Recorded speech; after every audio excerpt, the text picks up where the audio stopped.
Welcome to the Fighting on Film podcast, the podcast all about classic and obscure war movies, from the Normandy landings to the days of chivalry and swords. If it's been captured on film, we're going to try and cover it.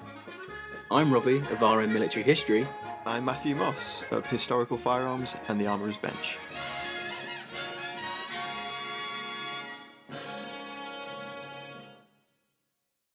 Hello, welcome back to the FOF Pod. Now today we're joined by British filmmaker Toby Kearton, who's an award-winning director, screenwriter and producer.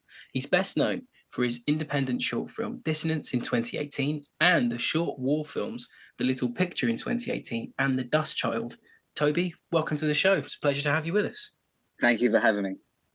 First off, probably we should start. How did you get into the industry? What inspired you to become a filmmaker? I think what it comes down to is when you watch films as a kid, you see the actors on screen. You don't know what any other department does. All you see is the actors. So being introduced to films, I wasn't really into sport when I was young. So I kind of gravitated towards films. And you obviously see the actors in there and you want to be the actor, right? And then when you realize the great thing about the films, this will show my age and I'm young, I'm sorry. Don't mean to make you guys feel old, but in the early 2000s, they were really great in doing a great deal of DVD extras, and you don't really see that anymore now. Now it's just talking heads. But back in the day, you had like hours of these great documentaries, like Pirates of the Caribbean did them and Lord of the Rings did them. And you had a really personal, in-depth, intimate access into the makings of those films. Yeah. And I remember watching those as a very, very young child thinking, my God, that's someone's job. Someone gets paid to do that. It's someone's job to kind of put all this stuff together, like a conductor, if you like. And I thought, I want to do that. So ever since then, I've really been actively involved in trying to make that happen. And I every day you have a bad day, I always say, I'm very lucky to know what I wanted to do from a very early age. It's just about getting there, Yeah, 100%. Yeah. So was there a moment where you were like, okay, so I want to do war, I want to explore the war genre. Is that something that was there from an early age as well? Well, I've always loved my history. History and film are my two favorite kind of entities, and combining them seemed like an obvious thing to do. The reason why I like exploring war is, in particular, dramatically it offers the best kind of approach than any of the other genres, because you're literally dealing with life and death. And when it comes to making short films as well, I think what war does so well is it offers dramatically, I think, the best out of all the genres in terms of you're dealing with life and death. So the stakes are higher than any other genre. And also when you come from a short film, they always say, well, you can never see an arc of a character in a short film. And they are right, apart from war, because war is a catalyst for moral confliction and emotional change. So that's why I like to explore that genre personally, because you are able to use that, war in the background to really change and shape the way people think. And all great stories are a measure of change, either for the good or for the bad. Yeah. So, and again, dealing with morals and weighing up your morals, and as an audience member watching that and thinking, what would I do if I were there? I've got a bad option or a worse option. What do I choose? And they're the kind of elements I love to explore. I was going to ask, off the back of what you were saying about behind the scenes and documentary making, but obviously a lot of your work has been traditional filmmaking in that it's telling a narrative story. Is documentary making something you're also interested in, or is that just something that feeds into that making of narrative pieces? Well, I think that's a good question. I think what behind the scenes does so well is it gives you an insight into the craft and what it takes to make a film.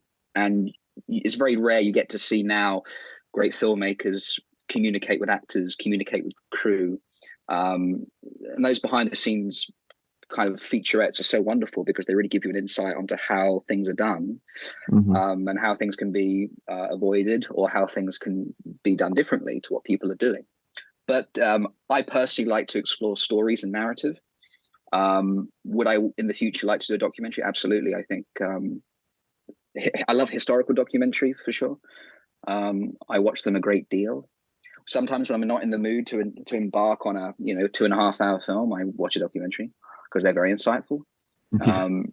particularly on very disturbing subject matters like the Third Reich. They're very interesting to me. I find them very interesting. But yeah, no, there's lots of. Would I like to do that? Absolutely, I would. But I would only do it if I could find something that was very unique. If there was a very different perspective I could explore, I'd like to do it like that, rather than do something similar to something that someone has done, which is probably very good. So yeah, I like to explore different perspectives. Again, that's why I like to tell these particular stories. I try and find a way to tell it differently, or tell something that's already been told, but from either from a different perspective or from a different angle. Yeah, no, I got that from the Dust Child. I really liked how that was poised. You're not expecting. I mean, spoiler for anyone who hasn't seen it. Please go and check out Toby's shorts on his YouTube channel because they are very, very well made. But spoiler alert for the Dust Child. As we talk, you're not expecting the girl to pull the pin of that grenade at the end, and I like how you subverted that. I like how you did the twist there. I thought, another filmmaker would have had them save her, but you're showing that, there were young Viet Cong fighters. I just liked how you did that. So what inspired you to go to do that?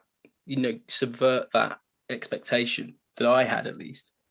I think it comes down to subverting tropes, and there's no happy ending in war. You can't say that war's a happy ending because it's unjustified. And every film that I've embarked on has been anti-war. Okay, and I think all the great films are. I can only think of one pro-war film, which is probably the Green Berets, which is, you better fight, fellas. Yeah.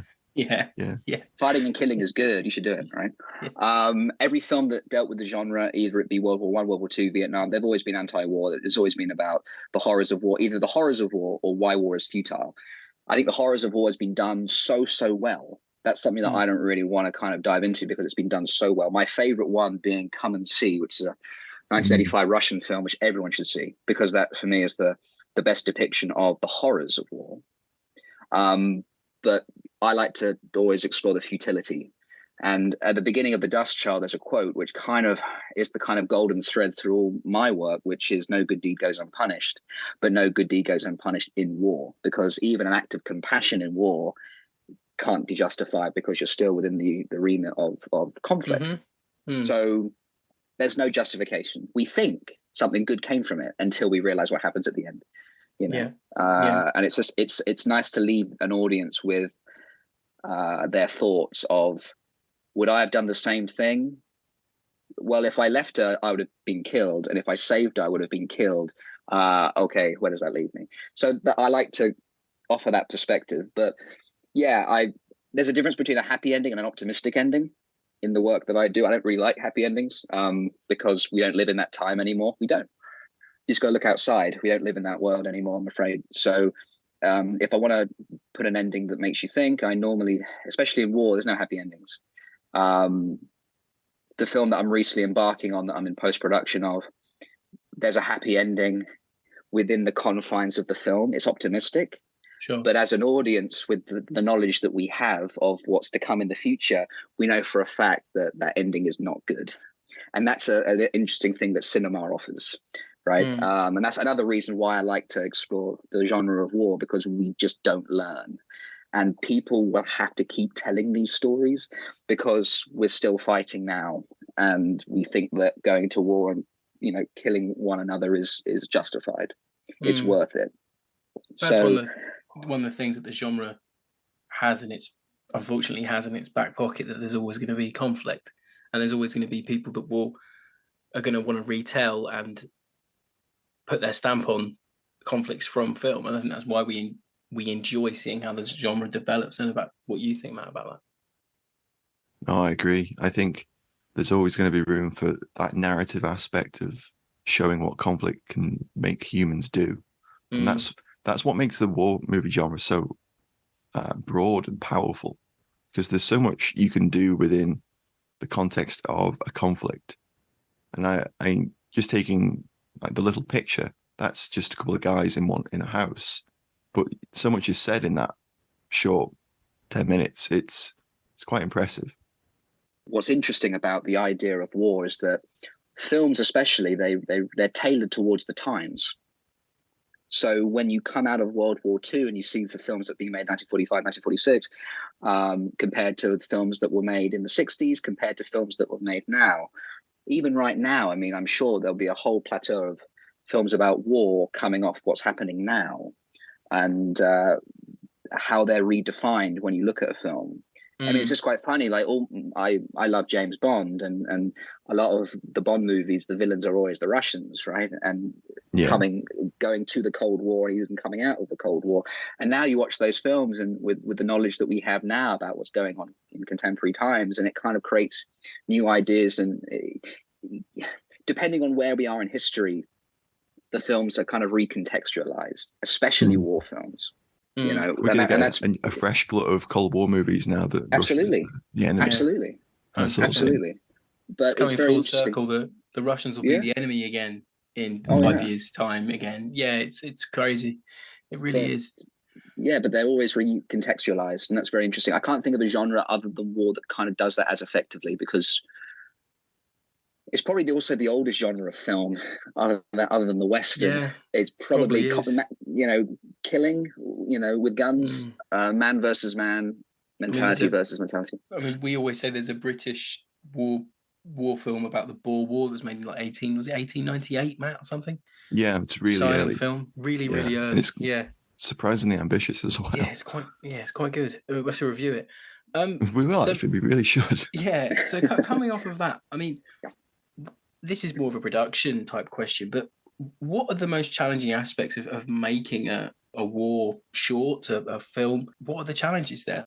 Well, there's two elements. There's obviously the business side of things, and there's the creative side of things. So from the business perspective, films about history cost money, and they're more expensive than contemporary film. So your budget doubles, all right, which isn't very attractive to financiers. But you have to convince them that it can only be told this way. And it is worth it, because not a lot of people do them. They just don't. I mean, a lot of people my age don't really find it interesting. They find it a very dusty kind of, has-been type of thing. Like, it's, no one makes those type of films anymore. And they don't. They really don't. So I love them. I think there's an audience for them, and there's an audience for the things that I would like to say. So I find it very important to do that. And again, it's always about, are you interested about telling that story? And if you are, tell it. And you've got to be very interested about it. You've got to be as interested on day one than you are on day 205, because otherwise it's just not worth your time, because it takes up your life. But to go back to your question, in terms of the challenges, it's expensive. So you have to convince these guys who are, putting the money on the table, why it needs to be told. So that's a very challenging thing from the beginning. And then when it comes down to the world you need to construct, obviously it takes a great deal of research. I love research. I adore research. And don't get me wrong, don't let history get in the way of a good story. Don't let that happen. Mel Gibson could only tell Braveheart if they wore kilts. I'm sure it wouldn't have been a finance film if everyone ran around naked, painted blue, because he wouldn't have got his ratings. So you have to take license. Don't let facts get in the way of a good story. However, saying that, there's no excuse not to do the research and not to get the facts right. So if he's holding a AK-47 in a film about the Boer War, there's going to be problems, and there's no excuses to make those mistakes, because we have such a wealth of resources today to make those things, and there's no harm in getting someone, an advisor, or going to a museum. Like for the film I recently did, I had a kind of debate over what kind of boots the British soldier wore at that time, and also would German soldiers at the end of the First World War wear puttees or boots, because there was a leather shortage. I was a bit, I wanted to know. And again, you have to be a stickler for detail, because there is going to be someone watching that being like, that ain't right, and it will take them out of the film. All right, us and our listeners, right, right. So go to the Imperial War Museum. It's free. It's down the street, and look. And I found my answers from just going there. So there's no excuses. So I'm a stickler. I'm the kind of person, I think, as you and the listeners are, that would see something and be like, "That's wrong," and then that's all you're thinking about, and then the film loses legitimacy for you. So you're like, "Yeah." We have a thing And where you can. I mean, I don't know if you might agree, you might not, but we have a thing where we think if the movie is a bad piece of film, that stuff always rankles a hell of a lot more. But if the movie's a genuinely good piece of film, then we can let slide a oh yeah, wrong jacket or a wrong boot or something like that. But I think these things, for me and Matt at least, they only really boil to the surface when the film is just an unenjoyable yeah. watching experience. Yeah, that makes I mean, sense, doesn't it? it does. I Yeah. mean, and I've learned from my mistakes as well. I've made some cataclysmic errors that I see now. I think, oh my God, what was I thinking? And even the films that you mentioned that I did some time ago, there's errors in there historically, which today, it pains me because I could have done the extra work and found the right weapon or found the right, I should have done things differently. So it happens, which again makes you learn moving forward It's to growth. be an extra stickler, and it's growth. We all learn, right? Of course. But the film that I recently embarked on, which was a World War One piece, again, I'm ticking off all the wars I've done: Vietnam, World War Two, and I had an advisor with us, and I had a historical advisor and technical advisor. So if you can get them, like you can, why wouldn't you? Yeah, you mentioned ticking off every conflict there. I mean, what what would you if you could choose any conflict or any war to set a story within, what would you choose? That's a very good question. I would choose something that hasn't been done a great deal. Obviously, there's a wealth of World War II, because World War II was a war of hatred, ideological hatred, as was Vietnam. World War One wasn't a war of hatred, which why it hasn't been explored as much. It was, it is, Archduke Franz Ferdinand, assassinated, right? We're your friends, we're their friends. And you try and explain to someone that was there why they were there, I'm sure they wouldn't be able to tell you, Sure. So dramatically, it offers something very different in comparison to what World War II or Vietnam does. But a film that I'd like to explore that hasn't been done a great deal.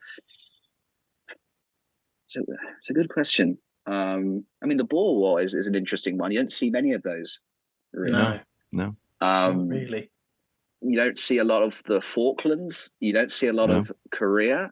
So yeah, it could be interesting. And obviously, they've done a great deal of the Cold War and espionage, which is obviously the war with no bullets. But yeah, probably the Boer War. And I love the idea of doing something about a war I don't know anything about, and then offering new understandings and perspectives through the research, and then finding a way to do it. I love to do something about Napoleon. I love to do something about the Napoleonic War when it was going badly. I love to do like a downfall, but with Napoleon. That would be something. Yeah, that would be Napoleon, really interesting. Yeah. Napoleon on the latrine for 3 days, and people knocking on the latrine saying, "Look, man, we got to sort some stuff out," and the kind of delusionment which comes with failure and ego and being the narcissism and the understanding of how that could slip away and what that means for someone. That's something I'd love to do.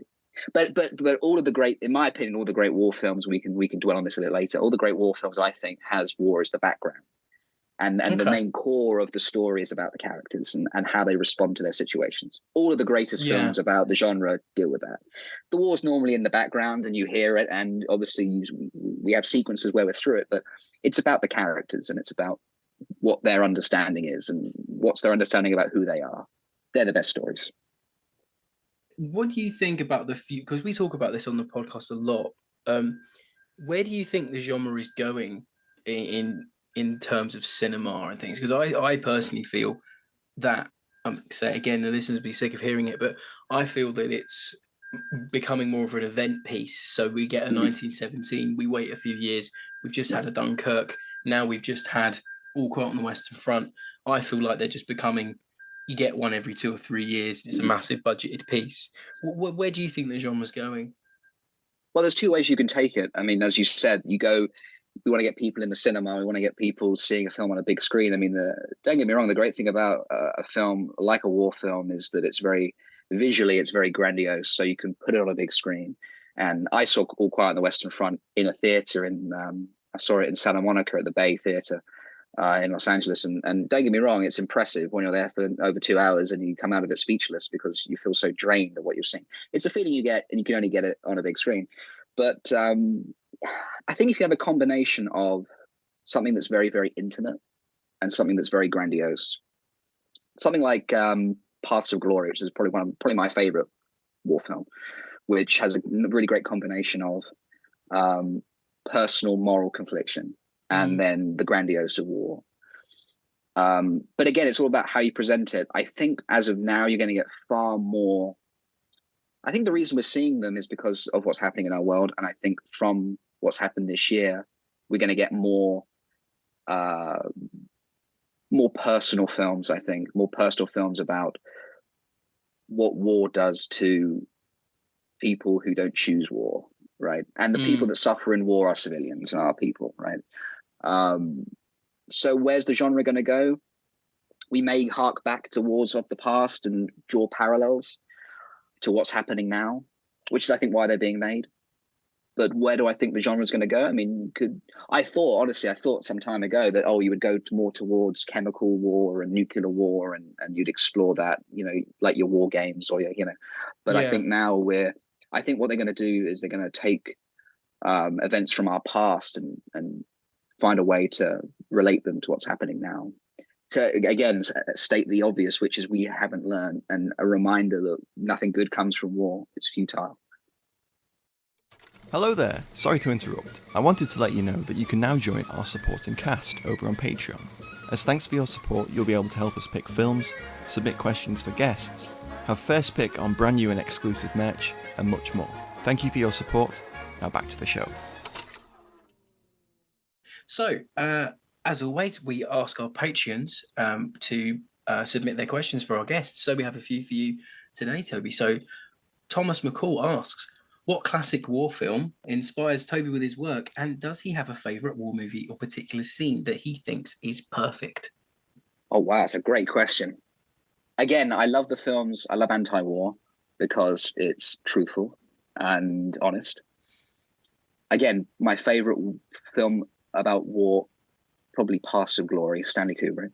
And my favourite scene in that film, or a scene that I think is fantastic in any film that's done really well. I think a scene that's done really well is in the original All Quiet on the Western Front from 1930, which I know is an American production about a German story, but still, you can forgive them for that. There's a really wonderful scene in that film at the end, right at the end. Spoilers, it came out in 1930, so sorry, guys.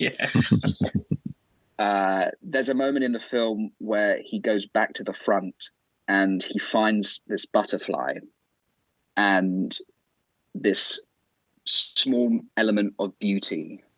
We're reminded, the reason that scene is so effective is we're reminded of the beauty of our world. And it's the last point of the film to take away from the film, which is why? Why do we need to do this? And you get that in a butterfly. And the reason, and I love the symbol of a butterfly. I've paid homage to it in a recent film that I'm working on because people haven't seen it in nearly 100 years. So I thought it would be worth. I'm using it in a different context. But I think that scene has been done so well and so perfectly. It summarized everything you need to just in an image. It's very powerful. So that would be my favorite. Yeah, that's really interesting, actually, because of course in the book the butterfly isn't there. So that's an adaptation by the filmmaker. So jumping off of Thomas's question, if there was a work of fiction that you could adapt in a similar way to All Quiet on the Western Front, what would you choose? Well, that's a great question. That's a hard question, I know. That's a good one, Matt. I'll tell you exactly what I'd do. There's a book written by a fella called Robert Graves, and it's called Goodbye to All That. Right. And if you haven't read this book, I imagine you have to read it. I was in EPA doing research for this upcoming project I've been working on. And I had a tour of the graveyard of the war battlefields and of the cemeteries there. And I was recommended by the tour guide to read this book, because it's all about a man in the First World War, and it's written at a time where people didn't talk about their horrors or about the experiences. And the way it's written written in a very contemporary way. So it was written in the 1916, 17, but it reads as a contemporary book, but it really channels the horrors of what it means to be there. I would have loved to adapt that, or find a way to take Robert Graves' account and channel it into a piece of work, because it's really quite something. I mean, I read that book when it was this summer, and I got goosebumps in the heat wave. So it just goes to show what that book can do and the power of that material. I haven't read that. I'll have to look it up. Yeah, we always say there's a plethora of untapped military fiction and fiction based on people's actual experiences. It just hasn't been adapted yet, and it's criminal that some of these books haven't been optioned, or if they have been optioned, they're just being sat on, so no one else can make them by greedy studios. But yeah, that's a topic for another day. So moving on, Andrew CG asks, do you make short films because that is what you can currently afford, or is it the format that allows you to say what you want to say? And if you were not constrained by, we did this earlier, but if you were not constrained by a budget, would you make bigger / longer movies? Okay. If money was no object, yeah, I mean, obviously you'd find a way to tell something that was very truthful from a design standpoint. But again, obviously you have more options with more budget in terms of what you can do. I mean, I can't think of a film as visually impressive as the 1965 War and Peace, which is 7 hours long, which you should definitely watch. It's phenomenal. But in terms of, it's phenomenal.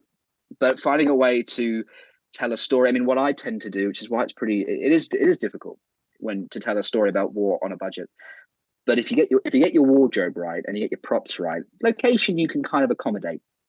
You can, in terms of the lenses you choose and how you choose to shoot it. There's always a way to do it. So get your costumes right, get your wardrobe right, and get your props right, and get a makeup artist. So these guys actually have dirt in their fingernails, right, and have brown teeth. Okay, that's really important. I'm sick and tired of seeing films where the uniform is nicely pressed when they're on the field, or come on, guys. There's no excuse. But you can find a way. Don't get me wrong. As a filmmaker, the idea of having more money is a wonderful thing. But at the same time, more money is more problems, and I feel like it does restrict creativity. I'm pretty sure if Spielberg had unlimited funds for Jaws, you would see more of the shark, and the film wouldn't be as good. I think there's a way which it forces you to become creative. How can I tell something this way? Oh, I can tell it in silhouette, or I can find a creative cut to convey the death of a character. Rather than getting a real hangman's noose, I can convey it through the context of a cut. But again, I think it forces you to think more creatively. But yeah, there's two sides of that argument. There's the more money, more problems argument, and then there's the, well, let's work what we have and let's be intuitive with what we have.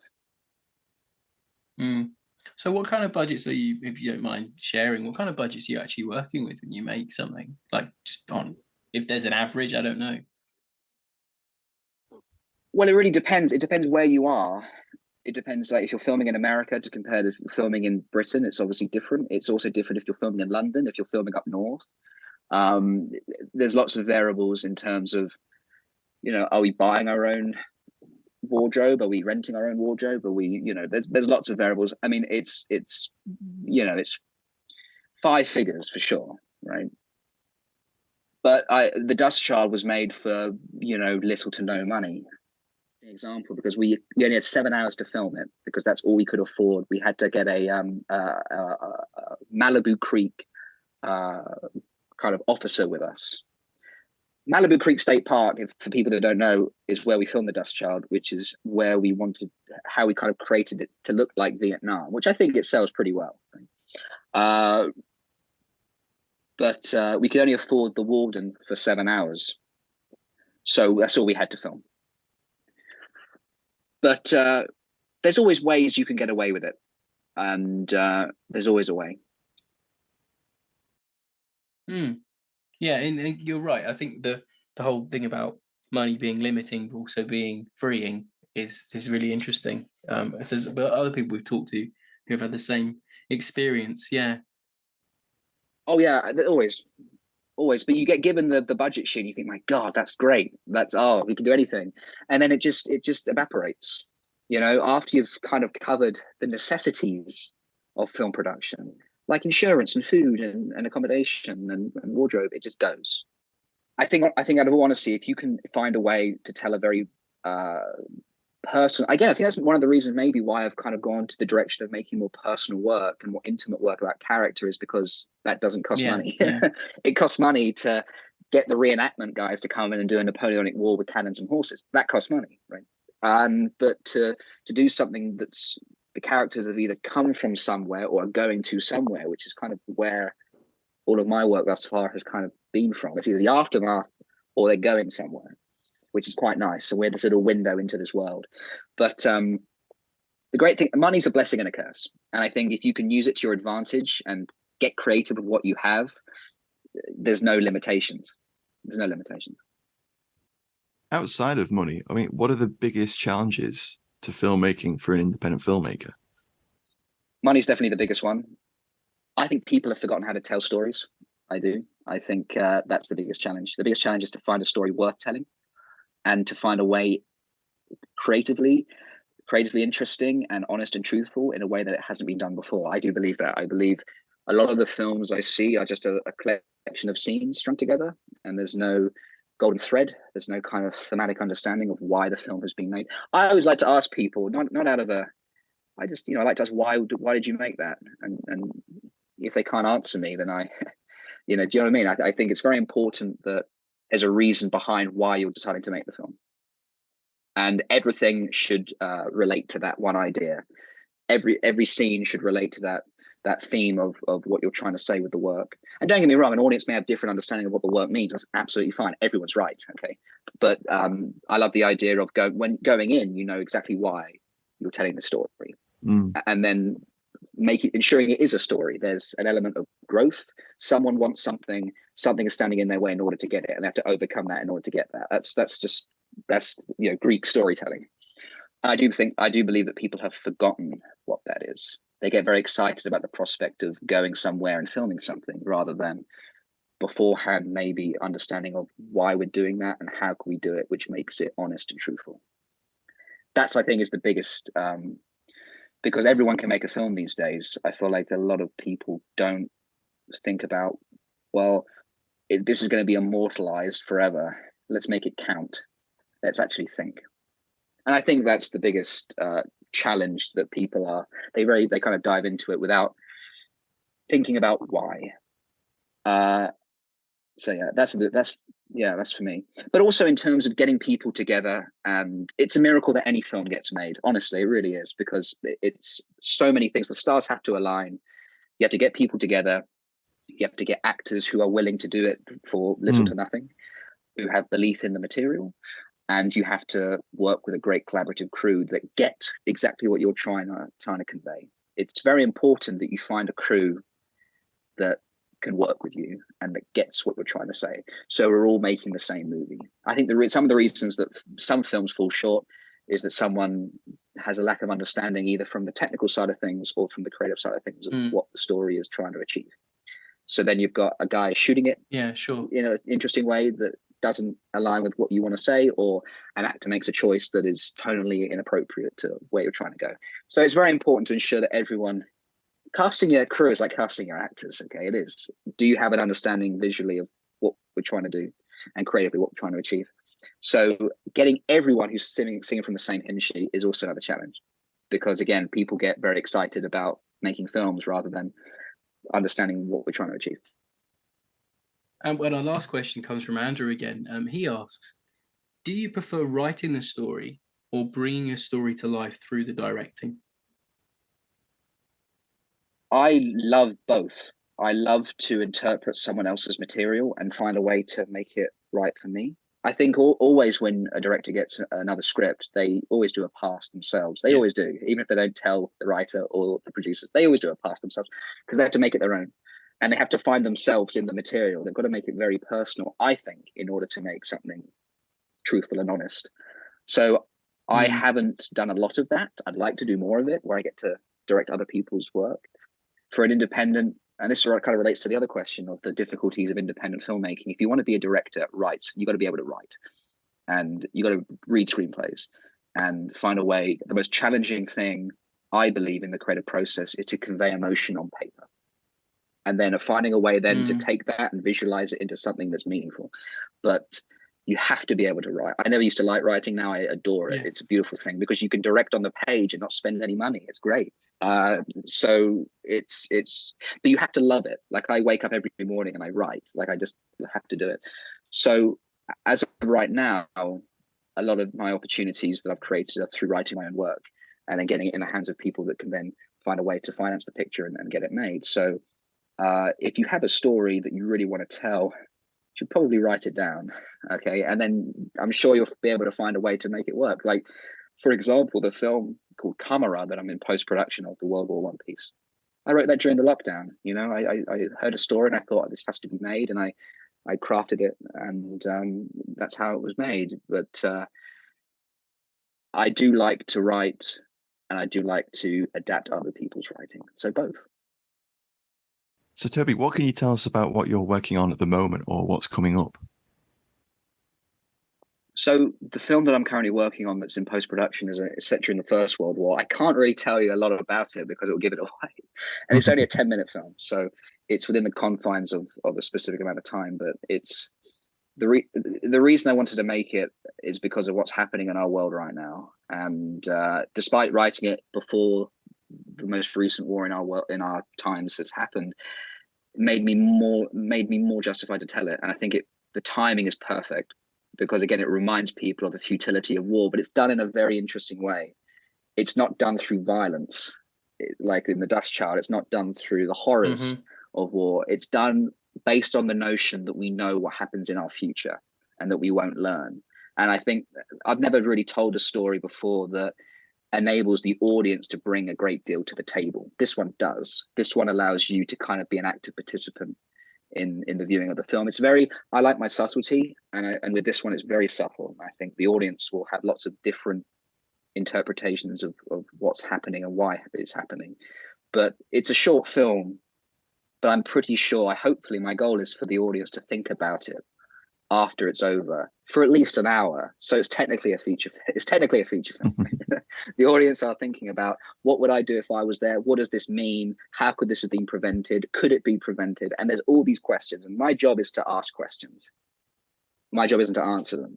And I hopefully people will be arguing in the car on the way home or arguing on the way to the fridge of what that means. And that's my goal as a filmmaker. I always love the idea of creating a conversation, creating a discussion over a piece of work. And I think it allows us as humans to kind of look at ourselves in a different way. That all great work, I think, constitutes that, which is we look at ourselves differently as a result of being exposed to it. So that's always been my goal as a filmmaker. Otherwise, what's the point? Yeah, when's the release date for that one? I believe the release date will be early next year, January next year. We're very close, very close. It's obviously a process making a film. There's so many different departments. There's so many different things juggling. And I did all the editorial in post-production. All the post-production essentially was done in the States. So I've just come back from there. We were doing the mix is being done now, and the music is. I work with the composer out there and the editor out there. So I don't know. Getting away, I think, from the heart of where you film the film, I think it is a really nice thing. And to work with people that had nothing to do with the production, because they offer new perspectives and new ideas on how to add value to it, is a wonderful thing. I have edited before, but working with an editor is a wonderful thing, because you give them your footage and they go on the script, but they go with what you have. You know, you write and shoot and edit 3 different movies. And at the end of the day, the only one people are going to see is the one that's being pieced together. So working with someone that had no understanding of obviously I have understanding, but no relation to what happened on the day or days, they can offer very new perspectives, which is a fantastic thing. So it's been a really great process. But yeah, I look forward to sharing it with everyone. Yeah, no, we look forward to seeing it. I've seen some of the production stills. It looks like it's going to be quite something. So thanks, Toby, for joining us. It's been such an insight into your world and your work. And if you haven't seen any of Toby's films, they are on his YouTube channel. So please do go and find them. We'll be sharing them on our socials as well, so our listeners can get a view. And thank you for joining us. It's been fantastic, Toby. Thank you. And as always, you can follow the podcast on Twitter, Facebook, TikTok, we're on everything. We're not on OnlyFans just yet, but you never know the way Twitter's going. We might have to. But you can catch the podcast from episode 1 over at fightingonfilm.com. And if you have a FOF binge, do let us know. And we'll catch you next week, everyone. Thanks for listening. Bye, guys. Bye.